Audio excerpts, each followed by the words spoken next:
নমস্কার বন্ধুরা, সঙ্ঘমিত্রাস কিচেনে আপনাদেরকে স্বাগত। আজকে আমি ঘরোয়া পদ্ধতিতে খাসি মাংসের ঝোল রান্না করে দেখাচ্ছি। প্রথমে আমি পেঁয়াজ কুচি কুচি করে কেটে নিয়েছি, তারপরে তেলটা গরম করেছি। তেলটা গরম করে এবার গরম তেলের মধ্যে পেঁয়াজটা দেব। তার আগে আমি মাংসটা ভালো করে ধুয়ে ম্যারিনেট করে রেখেছি। একটু লেবু দিয়েছি, একটু আপনার লবণ দিয়েছি, আর নুন হলুদ দিয়ে মাংসটা 2 ঘন্টা ম্যারিনেট করে রেখেছি। তারপর পেঁয়াজটা একটু নাড়াচাড়া করতে থাকবো। নাড়াচাড়া করতে করতে ওরই মধ্যে আমরা আলুটা দিয়ে দেবো। আলুটা দিয়ে ভাজতেই থাকবো। আর তারপরে ওর মধ্যে আমরা একটু ভাজা ভাজা হয়ে গেলে একটু তেজপাতা আর শুকনো লঙ্কা ফোড়ন দিয়ে দেবো, ভালো লাগবে। একটু দেখুন ভাজা ভাজা হয়ে আসছে। এরপরে আমরা একটু আদা বাটা রসুন বাটা দিয়ে কষতে থাকবো। দেখুন কেমন পেঁয়াজগুলো লাল হয়ে এসছে। তারপরে আদা বাটা রসুন বাটা আমি দিচ্ছি, দিয়ে এবার হালকা আঁচে মিডিয়াম ফ্লেমে নাড়াচাড়া করতে থাকবো। নাড়াচাড়া করতে করতে যখন ওটা ভাজা ভাজা আদা রসুনের গন্ধটা চলে যাবে, ভাজা ভাজা হয়ে আসবে, তারপরে আমরা লঙ্কা গুঁড়ো আর হলুদ গুঁড়ো একটা বাটিতে জল দিয়ে মাখিয়ে রাখবো। মাখিয়ে ওটা ভাজা ভাজা হয়ে গেলে আমরা দেখুন রঙটা একটু হয়ে আসছে, লাল হয়ে আসছে, একটু লঙ্কা গুঁড়ো আর একটু হলুদ গুঁড়ো দিয়ে একটা বাটিতে গুলে আমি দিয়ে দেবো। দেখুন আলুগুলো একটু ভাজা ভাজা হয়ে এসছে, তুলে রেখে দিয়েছি। চর্বিটা আলাদা রেখেছি পরে দেবো বলে।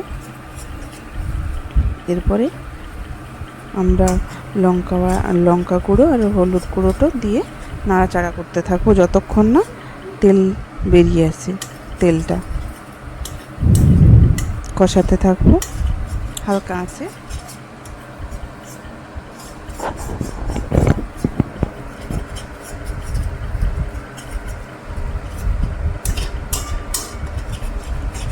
কষতে কষতে এরপরে আমরা যখন তেলটা মশলা থেকে তেলটা ছেড়ে বেরিয়ে আসবে, তখন আমরা মাংসটা দিয়ে দেবো। মাংসটা দিয়ে নাড়তে থাকবো। মাংসটা দিয়ে দিলাম এবার, তারপরে নাড়তে থাকবো। নাড়তে নাড়তে কষা হবে।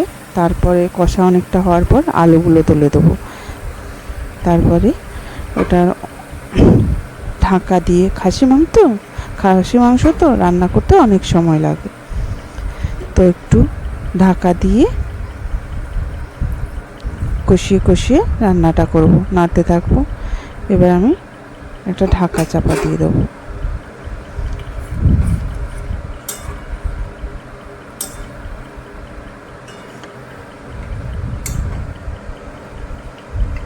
এরকম করে ঢাকনা দিয়ে আমরা রান্নাটা করতে থাকবো। তারপরে আলুটা দিয়ে দেবো। হয়ে গেলে তারপরে আমরা যে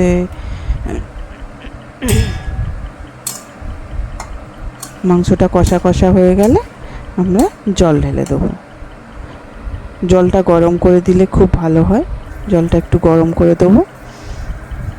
কষা হচ্ছে, আপনারা দেখতে থাকুন।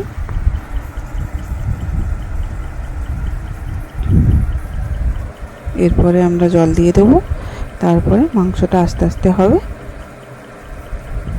এই দেখুন এবার মাংসটা কষা কষা হয়ে এসছে, তেলটা ছেড়ে বেরিয়ে এসছে।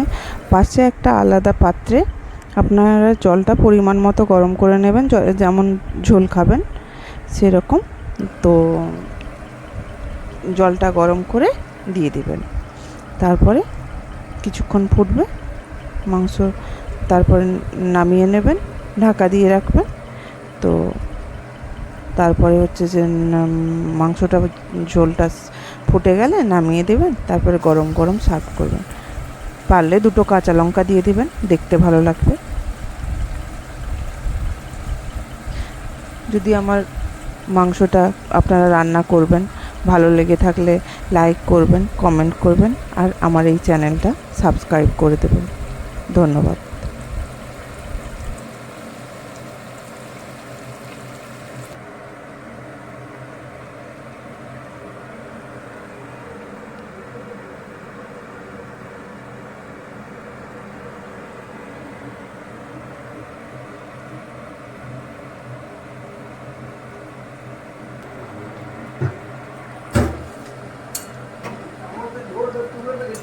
টেস্ট করো।